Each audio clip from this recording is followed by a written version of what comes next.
Hello everyone, continue करते हैं exercise 3.2। Question number 19 तक प्रीवियस वीडियो में कंप्लीट कर लिया था। अब करेंगे question number 20। Question number 20 is the workshop of a particular school has 10 dozen chemistry book. एक वर्कशॉप है किसी भी एक स्कूल में जिसमें कि 10 डजन केमिस्ट्री बुक्स हैं। डजन का मतलब क्या होता है? 12, है ना। डजन को हम 12 से डिनोट करते हैं। और 8 डजन फिजिक्स बुक्स हैं, 10 डजन इकोनॉमिक्स बुक्स हैं। देयर सेलिंग प्राइस भी हमें गिवन है, यानी कि केमिस्ट्री बुक का सेलिंग प्राइस 80, फिर फिजिक्स के लिए 60 एंड इकोनॉमिक की बुक के लिए 40। Find the total amount the workshop will receive from selling all the books using matrix algebra. यहाँ पर हमें टोटल अमाउंट फाइंड करना है कि वर्कशॉप को कितना रिसीव होगा अगर वो इन सबको बेच देता है। और किसका यूज़ करके करना है? यहाँ पे हमें मैट्रिक्स अलजेब्रा का यूज़ करना है। यहाँ पे हमारे पास सबसे पहले केमिस्ट्री बुक की बात कर लेते हैं। तो केमिस्ट्री बुक्स हमारे पास है 10 डजन, ठीक है। यानी कि कितनी है? 10। और डजन का मतलब क्या होता है? 12। यानी कि 10 मल्टीप्लाई बाय 12, तो यानी कि टोटल बुक्स हमारे पास कितनी हो जाएंगे? डेट इज 120, ठीक है। नेक्स्ट फिजिक्स बुक की जो बुक्स है वो हमारे पास कितनी है? 8 है, ठीक है। 8 डजन। डजन का मतलब क्या होता है? 12। यानी कि 8 मल्टीप्लाई बाय 12, तो यहाँ से ये मेरे पास कितना हो जाएगा? डेट। नेक्स्ट इकोनॉमिक की बुक। इकोनॉमिक की बुक जो है वो हमें 10 डजन गिवन है, ठीक है। यानी कि 10 और डजन का मतलब क्या होता है? 12। 10 मल्टीप्लाई बाय 12, हमारे पास हो जाएंगे 120, ठीक है। अब उनके बाद इनके प्राइस की बात करते हैं। तो यहाँ पर जो प्राइस है केमिस्ट्री बुक के लिए, ठीक है। केमिस्ट्री बुक का प्राइस ऑफ केमिस्ट्री बुक, ठीक है। केमिस्ट्री बुक का प्राइस क्या है? केमिस्ट्री की जो बुक्स है वो उनका प्राइस हमें गिवन है ₹80, ठीक है। उसके बाद नेक्स्ट हमारे पास फिजिक्स की बुक्स आती है। प्राइस ऑफ फिजिक्स बुक्स, ठीक है। फिजिक्स की बुक्स का प्राइस हमें गिवन है डेट इज ₹60, ठीक है। उसके बाद प्राइस ऑफ इकोनॉमिक बुक जो कि हमें गिवन है ₹40, ठीक है।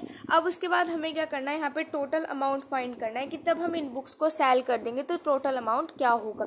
यहाँ पे इजी है। क्या करना है हमें? यहाँ पे मैट्रिक्स मल्टीप्लिकेशन का यूज़ करना है, ठीक है। किस तरीके से करेंगे देखो।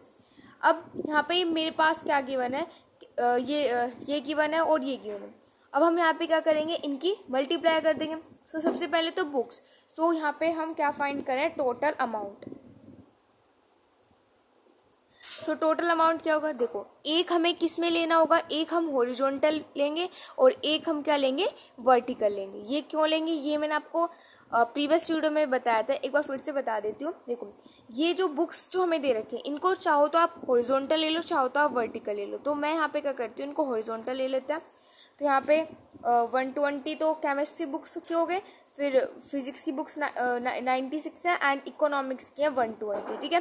एंड उसके बाद वर्टिकल ले लेते हैं जो भी इनके प्राइजेस हमें गिवन है, ठीक है। प्राइजेस कितने गिवन है? 80, 60 एंड 40। अब ये हमने एक को हॉरिजॉन्टल और एक को वर्टिकल क्यों लिया? ये सबसे पहले तो ये आता है। तो मैंने आपको बताया था कि मल्टीप्लिकेशन के लिए जो ऑर्डर है वो यहाँ पर हमारे पास क्या होना चाहिए? सेम होना चाहिए। यानी कि किस तरीके से? देखो, यहाँ पर अगर मैं ये जो फर्स्ट वाला में गिवन है, फर्स्ट मैट्रिक्स जो गिवन है, इसका ऑर्डर अगर मैं लिखती हूँ तो इसका ऑर्डर मेरे पास क्या होगा? कितनी रोज है? इसमें 1 रोज है। और कॉलम कितने हैं? 3 कॉलम है। इसमें कितनी रोज है? इसमें रोज है 3 और कॉलम कितने हैं? मेरे पास 1 है। फर्स्ट मैट्रिक्स की कॉलम और सेकंड मैट्रिक्स की रो ये क्या होनी चाहिए? मेरे पास इक्वल होनी चाहिए। तो ये इक्वल तभी होंगे जब मैं एक को हॉरिजॉन्टल और सेकंड को वर्टिकल लूँगी। और अगर ये और ये यानी कि फर्स्ट मैट्रिक्स की कॉलम और सेकंड मैट्रिक्स की रो अगर मेरे पास इक्वल है तभी हमारे पास मल्टीप्लाई पॉसिबल है, अदरवाइज मल्टीप्लिकेशन पॉसिबल नहीं है, ठीक है। और मल्टीप्लिकेशन किस तरीके से करते हैं ये तो ऑलरेडी हमने सीख लिया है। कैसे करते हैं? देखो, इसकी रो लेंगे और इसका लेंगे फर्स्ट कॉलम फर्स्ट रो। कैसे? देखो, 120 है।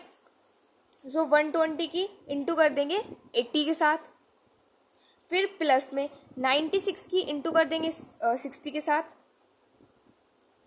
फिर प्लस में 120 है, 120 की इंटू कर देंगे 40 के साथ, ठीक है। अब उनके बाद अब इसको सोल्व कर लेते हैं। मल्टीप्लाई करेंगे तो हमारे पास आ जाएगा 9600 प्लस में अब 96 की इंटू 60 पास आ जाएगा 5760। देन उसके बाद 120 के इंटू 4800। ठीक है, अब क्या करते हैं, इन सबको ऐड कर देते हैं। सबको जब हम ऐड कर देंगे तो हमारे पास क्या आ जाएगा, टोटल अमाउंट फाइंड करें तो रुपीज़ में आ जाएगा, सो हो जाएगा 20,160।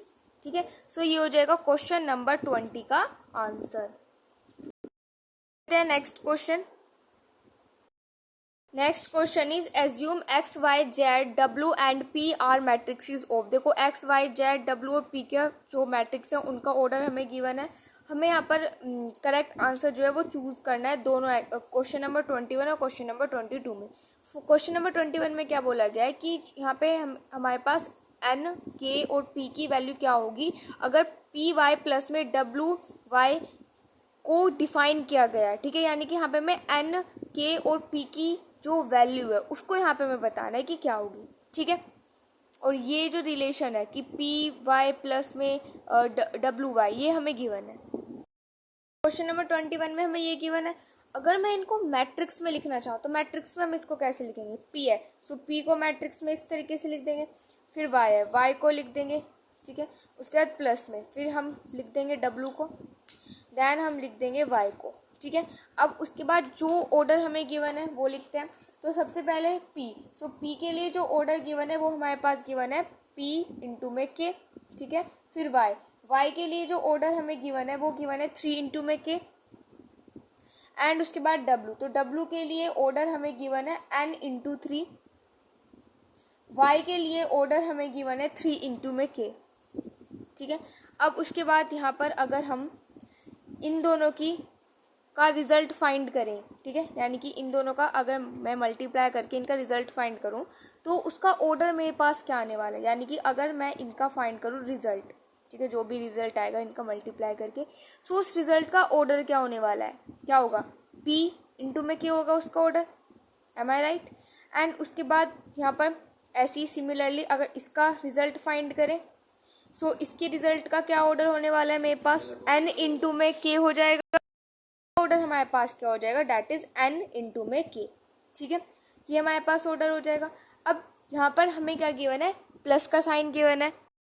अगर ये प्लस है तो इसका मतलब क्या है कि ये हमारे पास ऐड तभी हो सकता है तब इनका जो ऑर्डर होगा वो हमारे पास सेम होगा, तभी तो ऐड हो सकता है। तो यानी कि जो p इंटू में k है वो मेरा किसके इक्वल हो जाएगा, n इंटू में k के इक्वल हो जाएगा। अब इस k से k तो मेरे पास कैंसिल हो जाएगा, तो यहाँ पे p जो है वो मेरा किसके इक्वल आ जाएगा, n के इक्वल आ जाएगा। तो यहाँ पे आप ऑप्शन देखते हैं, फर्स्ट वाला ऑप्शन ही हमारे पास मैच कर गया कि p जो है वो यहाँ पे हमारे पास n के इक्वल है। ठीक है, तो ये फर्स्ट वाला ही इसका आंसर हो जाएगा।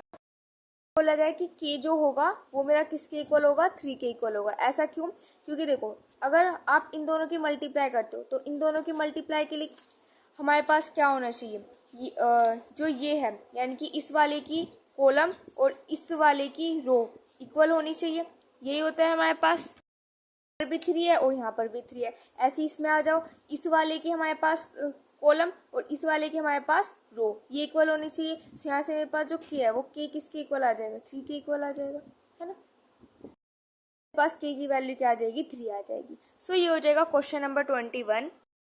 22 इज एंड हमें p के इक्वल गिवन है। अब हमें इस मैट्रिक्स का ऑर्डर फाइंड करना है।